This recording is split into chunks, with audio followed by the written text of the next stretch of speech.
What's going on, coolies of the Coolie Nation? This is Sho'Nuff to bring to you a debut episode of The Joy of Designing. By debut, we are now expanding on Final Fantasy XIV.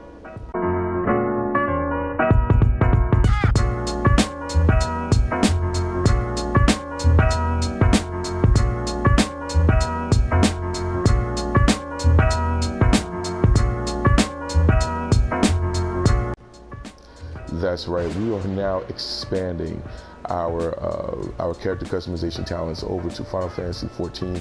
This series has started over in DC Universe. I would still be doing character customizations over in DC Euro. However, I feel that I want to go ahead and do something completely different, step out the norm a bit, and just jump over to Final Fantasy XIV and kind of describe to you guys what these features are. Now, the character customization feature is something that's known as glamour in Final Fantasy XIV. For those that are not familiar with it, all right, what it is that you take these jewels, is known as prisms. Okay, you can actually you can either create them your own, or you can basically buy them, purchase them from the market board. And what it is that you take an aesthetic from a particular gear piece, okay? And what you do is that you take that aesthetic and you glamour over the equipment that you have equipped.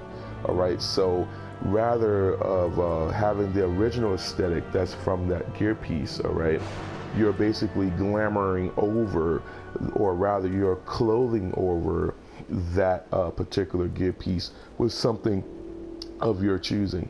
So I'm gonna go ahead and give you an example of that. All right, what we're gonna do first off, we're gonna basically give you guys this this outfit here.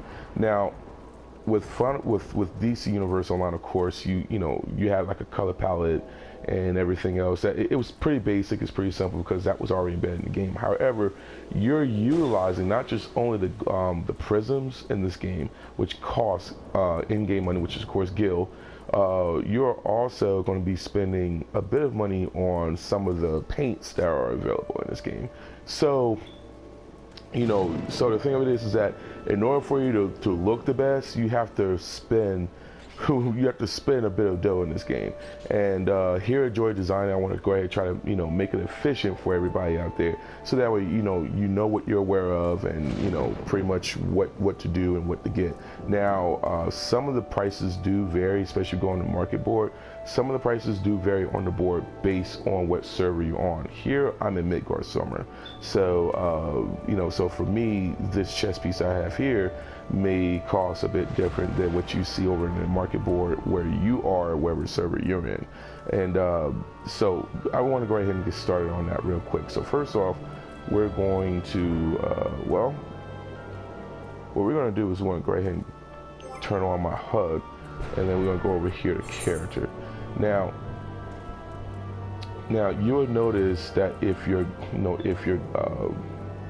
gear piece is glamored, because you'll see a plus sign, and the color that's inside that plus sign is basically the paints that you have that you are utilizing on the gear piece that you have. All right, so to give you guys an example, what I want to do is I want to showcase this sword to you real quick, and we're going to turn off the HUD. And what we're going to do is I want to show that to you real quick. And if you notice, that sword is absolutely just off the charts awesome. So this is my Dark Knight, and I like the retractable hilt there, which is just really awesome. I just love this sword, but we're going to unfortunately change that. So we're going to change that real quick, and how to do so, all right, is you want to go over here to Titanium Claymore, and you can just go ahead and press Cast Glamour. Just press square if you're on the PlayStation 4, which I am. This game is available also on the PC, but I'm using PlayStation 4, so I want to go ahead and just give you the buttons of what to press. So for me, I'm pressing square, and I'm Cast Glamour, excuse me. So what will happen now is that you're going to go over to these options here. All right, you'll see a plethora of options available. For me, I'm using the Titanium Claymore. So because of this, I have the Subduer, which is of course the glamour that you see, and then also I have the Fang of the Fearless Cat. You can only get this item if you are partaking the Yokai Watch event that is available right now as of this episode. So if you're unable to obtain this, then I just suggest for you just to go right ahead and use the Subduer, sword here. However, this was only available for me because I actually partook in the Yokai Watch event. All right, so what I'm going to do now is I'm going to go ahead and use that.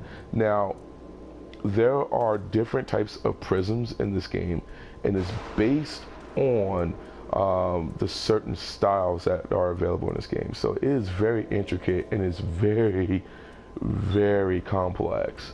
All right, so for weapons, you're going to use smithing. All right, so I have a grade 1 glamour prism, which is a smithing prism. All right, and I'm going to change this. I'm going to glamour over my titanium claymore with my Fang of the Fearless Cat. All right, so we're going to go ahead and press cast. If you do have a prism, if you have the prism on hand that is in your inventory now, you can go right ahead and use that, which is what I'm going to do now. So if you're successful, you will see you cast a glamour. The titanium claymore takes on the appearance of the Fang of a Fearless Cat, and that's what you see back here. Now, I thought this was a bit more appropriate with this, and of course, if you see that awesomeness that right there in the middle, it glows. So, you know, it looks very anime-ish, but I like it. It's enjoyable. It's enjoyable. I really do. The aesthetic is quite appealing. So just give it a very unique look. Now, this style I'm using, however, this outfit that I have on, I'm going to show you what I am using with this. Okay, so we're going to go back over to our character, and we're going to go over here on what styles that I'm using. Now, you have an option to basically turn on and off your headpiece, so we're not going to worry about that. What we're going to do, however, is I'm going to show you guys. I'm using the Eoreza coat, and the Eoreza coat is, I don't have it, but if we were to head over, well, if you go over to the market board, I bought this for 120,000 gil at the time that it was available. It may be cheaper, or it may be a bit more, but the Eoreza coat is perhaps one of the cheaper items now that you can actually purchase from the market board. And not only that, it was something that compared to like some of the other items in there, they're like 500,000 gil or even a million, gil worth.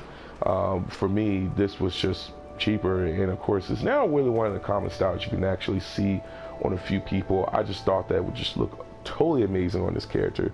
But then I would tell you where I am heading with this in terms of style. Now, for this, I used the brand new gauntlets for the aesthetic also, and then for the leg piece, you can actually purchase this leg piece, the Gambler's Trousers, that's over in the Mandeville Gold Saucer. All right, and then if you just go over into where the equipment area, the equipment vendor, excuse me, what you do is you just go there and you just go into where the aesthetics are, and rather where the gear is, and that's where the Gambler's Trousers are. I've also equipped the Eoreza shoes, which is a default, but I actually like the shoes. The shoes really does fit the motif and the overall appearance of what I wanted to do with this style. So, plus it's pretty cheap, so you can go ahead and grab that as well.